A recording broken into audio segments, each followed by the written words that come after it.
দেশের সুরক্ষার স্বার্থে কোনো আপোষ নয়, এ কথা একাধিকবার বলেছেন বিজেপির শিক্ষক কেন্দ্রীয় নেতৃত্ব। এবার অনুপ্রবেশকারী রুখতে প্রতিশ্রুতি মতো সীমান্তে কাঁটাতারের জন্য বিএসএফকে জমি হস্তান্তর করে দিয়েছে রাজ্য সরকার, যা গত 15 বছরে তৃণমূলের জমানায় হয়নি।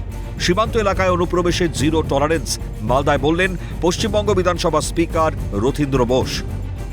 শুক্রবার মালদা উত্তরের দলীয় কার্যালয়ে সংবর্ধনা অনুষ্ঠানে যোগ দেন তিনি। এদিনের এই অনুষ্ঠানে উপস্থিত ছিলেন মালদা উত্তরের সাংসদ খগেন মুর্মু, সভাপতি প্রতাপ সিংহ সহ জেলার 6টি বিধানসভা কেন্দ্রের জয়ী বিধায়কেরা।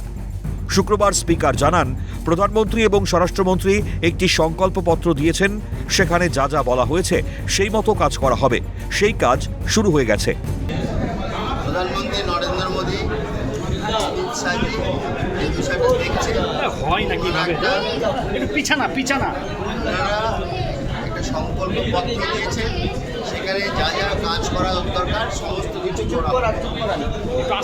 অলরেডি আমাদের সে কাজ শুরু হয়ে ঠিক করবেন। আমরা তো জিরো টলারেন্স, জিরো অনুপ্রবেশ আমরা চাই। স্পিকার জানান, প্রধানমন্ত্রী উত্তরবঙ্গে মানুষের পাশে, উত্তরবঙ্গের মানুষও প্রধানমন্ত্রীকে ভালোবাসে। স্বাভাবিকভাবে উত্তরবঙ্গের প্রতি আলাদা দৃষ্টি আছে, সুতরাং উত্তরবঙ্গের মানুষের সমস্যা মিটে যাবে। আরও কিছু আছে। মাননীয় প্রধানমন্ত্রী নরেন্দ্র মোদী উত্তরবঙ্গের মানুষদের ভালোবাসে, উত্তরবঙ্গের মানুষরা প্রধানমন্ত্রীকে যথেষ্ট ভালোবাসে। দুজনেই সবাই জানে, সুতরাং উত্তরবঙ্গের প্রতি আলাদা দৃষ্টি আছে এবং উত্তরবঙ্গের মানুষদের যাতে দুঃখ কষ্ট যেগুলো আছে সেগুলো রাখতে হবে। যা যা ঘোষণাপত্রে সংকল্পপত্রে আছে সমস্ত কিছু হবে। মানুষ বিজেপিতে ভোট দিয়েছে, তাদের আশা অনেক।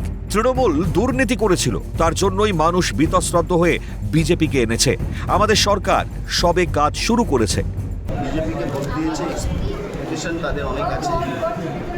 তৃণমূল ভয়ঙ্কর অন্যায় করেছিল, দুর্নীতি করছিল, তার জন্যই মানুষ বীতশ্রদ্ধ হয়ে ভারতীয় জনতা পার্টির সরকার এনেছে।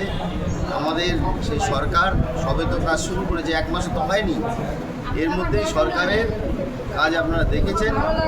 মর্নিং শোজ দ্য ডে যে কথাটা আছে সেটা অলরেডি প্রমাণিত হয়ে গেছে। যেমন কথা তেমন কাজ। মন্ত্রী থেকে বিধায়ক সকলেই বদ্ধপরিকর রাজ্যের উন্নয়নের কাজে। বিজেপি সরকারের সাধারণ মানুষের প্রত্যাশা পূরণই একমাত্র লক্ষ্য। তার জন্য প্রয়োজনীয় পদক্ষেপের নির্দেশ মুখ্যমন্ত্রীর। করুণাময় সিংহ, ক্যালকাটা নিউজ।